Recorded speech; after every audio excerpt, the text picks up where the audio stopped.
An elaborate wasping scheme by a Lycoming County inmate is foiled. Today is Thursday, November 13th, and this is 570 News on the Go, brought to you in part by NorthCentralPA.com. Partly sunny today with gusty winds, a high near 50.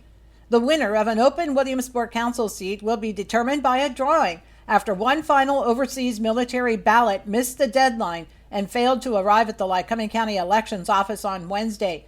On November 21st, the candidates Eric Biter and April Line will pick numbers from a bucket to see who wins the seat because the contest ended with a tie vote.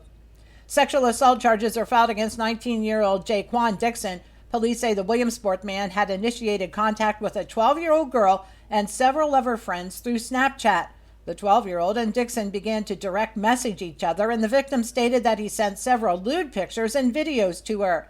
On October 23rd, he invited the girl to his home, during which time he engaged the victim in unwanted, indecent contact. He was taken into custody and is now jailed in lieu of $250,000 bail.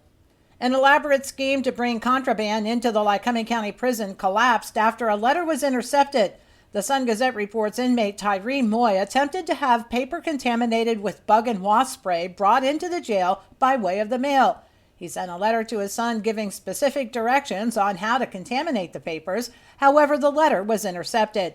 Moy had planned to sell the contaminated paper to other inmates. The bug spray, which is toxic, has the potential to mimic effects of an illicit drug when absorbed through paper.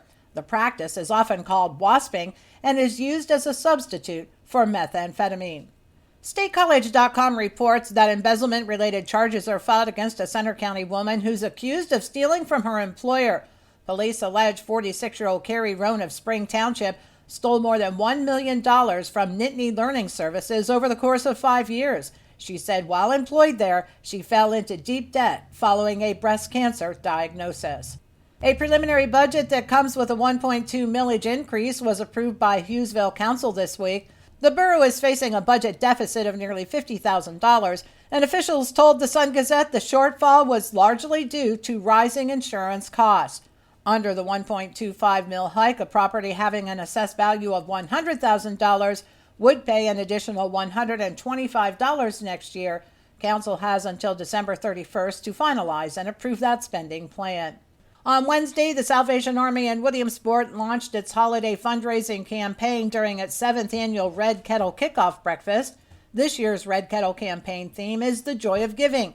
They have numerous locations where store owners have agreed to serve as hosts for the volunteer Red Kettle Ringers.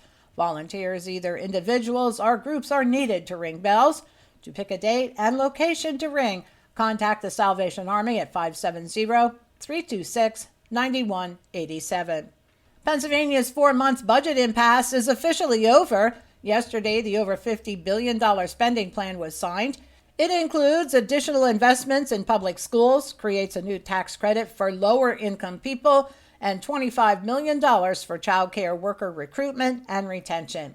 And there soon won't be a penny for your thoughts. The U.S. Mint is set to forge its final circulating penny after the Trump administration canceled the coin. It costs more to make the coin than it's worth. The Philly Mint has been making pennies since 1793.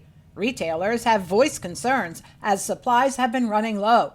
Some rounded prices down. Others pleaded with customers to bring exact change. And some even gave out prizes for pennies. For the latest in news and events, head on over to NorthCentralPA.com. I'm Liz Brady, and you're up to date with 570 News on the Go.